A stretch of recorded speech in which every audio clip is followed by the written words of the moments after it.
Hey, soul survivors. Sometimes social media can be positive. So I was scrolling through Facebook and I came across a friend's post who's gone through a pretty bad toxic breakup, but she had posted, I just got off the phone with a friend of mine and she said, quit crying over spilled milk, especially when the milk was bad. So a lot of us get into this rut where we're crying over this person who either left us, caused us to do that reverse discard, get out of there because it just got too toxic.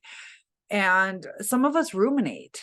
That's just a natural process for the mind. There's stages of grief that we have to go through, and we try to process it. We often go into denial at first, and there comes a point when we go through acceptance. But until we get to acceptance, we're doing the bargaining, trying to figure things out. But crying over spilled milk, it's something that happened, and we got to tidy it up. It happened. You can't undo what happened.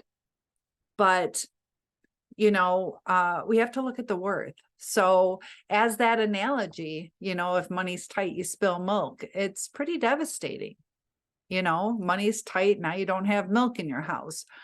But if you think about it, if it's spoiled anyways and it spills, what did you really lose? Sure, you got to clean it up. That kind of sucks. But you also want to clean it extra good because it stinks and you definitely want to get rid of all of it. So the residual, we need to get rid of the residual. So we can't just clean up our lives kind of haphazard, that we have to do that deep cleaning to really look at, some of the things that we might have missed, some things that we need to change about ourselves. I had a friend over earlier where we were talking and birth order sometimes plays a part, and I'm pretty good, not 100%, but I can usually tell where somebody is in the birth order based on some of their actions. And I had asked her, I'm like, you're the oldest child, right? Because a lot of times as a eldest child that you start nurturing, it's just part of who you are. And sometimes when you become the nurturer, that's a fantastic quality. But sometimes you want to fix things that are broken. So we have to really look at ourselves that some of our good qualities could cause us to be drawn to toxic people. We're not here to save the world. We can help people, but how deep do we get into that? Because we have to think about ourselves too, that we can't give and give and give, because we're going to eventually run out of our emotional steam when we give it all away. There has to be time for us. So sometimes when we're givers, that's a trauma response. When we give too much of ourselves, that's a trauma response. And broken people usually end up in toxic relationships because there's a void somewhere. So if you are the nurturing type to where that's your identity, we have to be careful of that. And when looking at what we're mourning, are we mourning spilled milk that had value? Or are we mourning something that was not going to fortify us? And you look at the outside as that analogy, it's milk. It is milk and we lost it. It's a relationship and we lost it. But what do we lose? It can be a fresh start, and how we proceed will lead us down the path to either a more devastating life or a more empowered life. So shifting our focus is extremely important, and be careful not to self-sabotage yourself, to fall in destructive behaviors. And if we can focus towards the positive, that's what we'll attract. It changes the way we talk. It changes our personality to where it's positive. But if we focus on the negative, we're going to be a negative person. We're going to attract negative things, or indulge in negative things because it leads you down a path of depression and anxiety. So there's that state of need, and there's also the state of abundance. If you can bring yourself into that state of abundance where you're thankful for what you have, and you're not in kind of like a needy state, that your life will be so much more fulfilling if you focus on what you have instead of what you don't have. If you have one friend, you're blessed. And it's hard with society. Sometimes, society says we need to look a certain way, have a certain amount of money, do a certain amount of vacations and trips. And, Christmas is coming, or whatever holiday you celebrate, that, people look at like, I can't give all this, and they stress themselves out. So with the holidays coming up, remember your mental health. Remember that the celebration isn't the gifts. The celebration is time together. If you're religious, it goes deeper than that. But people go into debt. People feel less than or a failure based on what gifts they can give. You have a beautiful gift of you.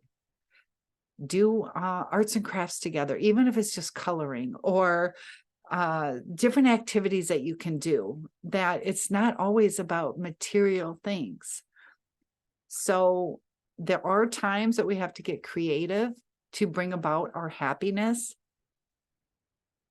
And I'm here to help you guys through the holidays. The holidays are extremely hard.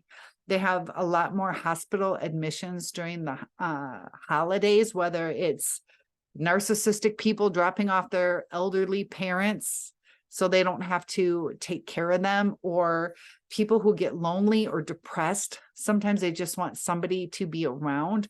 It could be psychosomatic, where we bring upon our own illnesses and they feel like we're really sick, but it's our mind. And our mind is a powerful thing. So if our mind and the thoughts that we have can cause us to become ill, our mind can bring us into health. And there's ways to do that. I want to help you with that.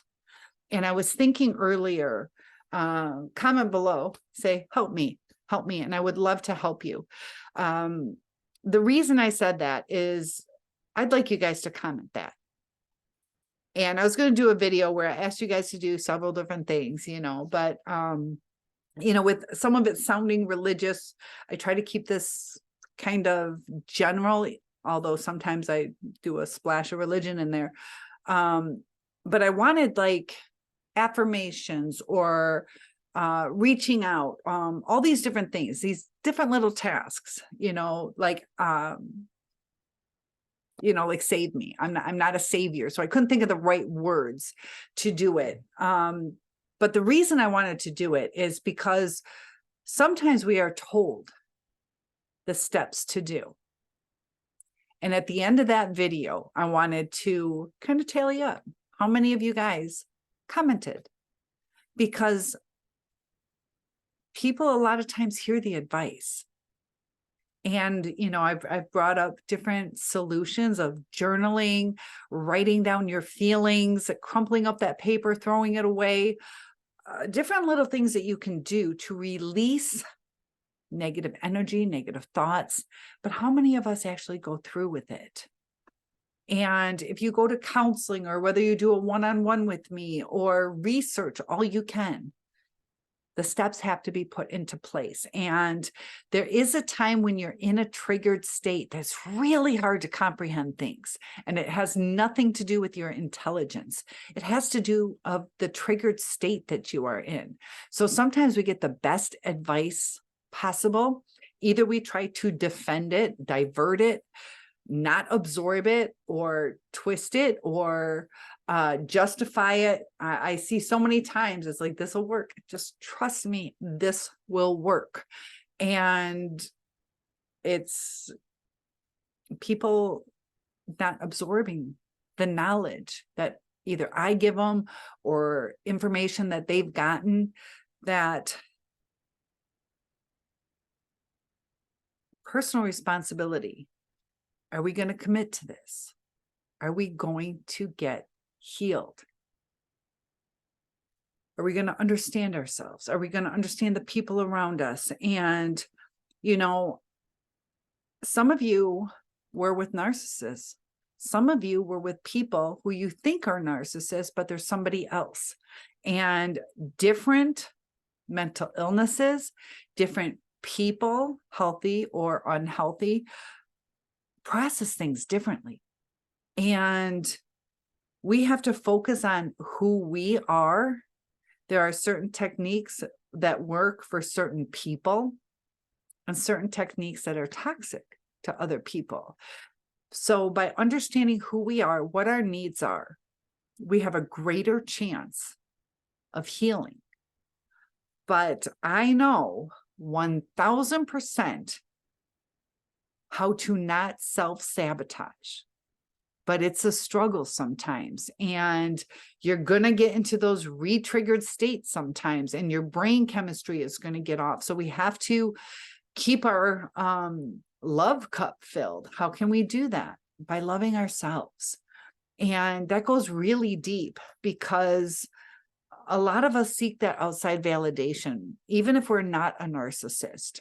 That when we were with our narcissist, a lot of us were fairly healthy, but we got into an unhealthy state to where we become dependent on the narcissist or on our best friends or whatever it is, that we got our self-esteem shot down so hard that we're searching to rebuild. And I'd like to help you guys rebuild that self-esteem. A lot of us understand our worth, but we don't feel it. And you have to feel it to be it. Our feelings, our beliefs, our self-talk really matters. So self-talk is not just all about affirmations. You have to believe it. Yeah, I'm special. Yeah, I'm special. If you don't believe it, you're not going to feel it. So how do we start believing? How do we start believing? There's the power of yet that we talk about in teaching, and mindfulness, the power of yet. That you might not be there yet. Sometimes we have to challenge ourselves. We have to grow. We have to be our own best friend and encourage ourselves, not to give up on ourselves. So if you would like help along the way, let me know in the comments. I do make special videos for you guys. If you would like a one-on-one, email, or I'm sorry, Cynthia@asoulsurvivor.com, SOUL. I'm here to help you guys. And it's a struggle. The holidays can be extremely difficult, but you're not alone. You are not alone. I care about you guys. I will take the time to respond to you, but take the time for yourself too. Get up and do an activity. Eat healthy. Reconnect with people. Start new adventures. Even if it's some of us just getting up and going to the mailbox. Depression's real. And, you know, a lot of us are really hurt. Feels like our whole world was torn up from under us, or we tried everything that we could. So some of us are beating ourselves up because of our reaction to the narcissist. We're like, what? It was not me. That's not my character. And that's the crazy making. The narcissist will drive you crazy because it rewires your brain. It's almost like a robot going haywire. And you're not a robot, but it's just what happens. And we have to fix those wires to get back to feeling human again. A lot of us lost ourselves, but you're still in there. I promise you, you're still in there. And we'll get back on track. Please like and subscribe. Share this if it'll help someone.